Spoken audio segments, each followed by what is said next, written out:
Guys, panawagan ni sa mga mahilig mutabang sa mga pobre na unta matabangan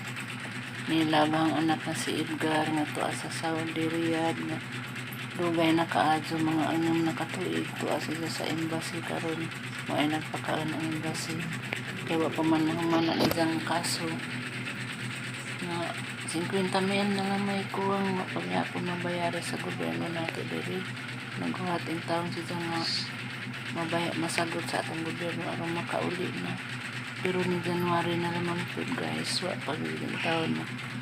mabayari sa gobyerno nato mga panawagan niya sa mga followers ug na amang gali maluoy sa ang anak na si Edgar na makauli na unta kay labing luoy isang mga anak duha isang anak tabangin taon niya guys.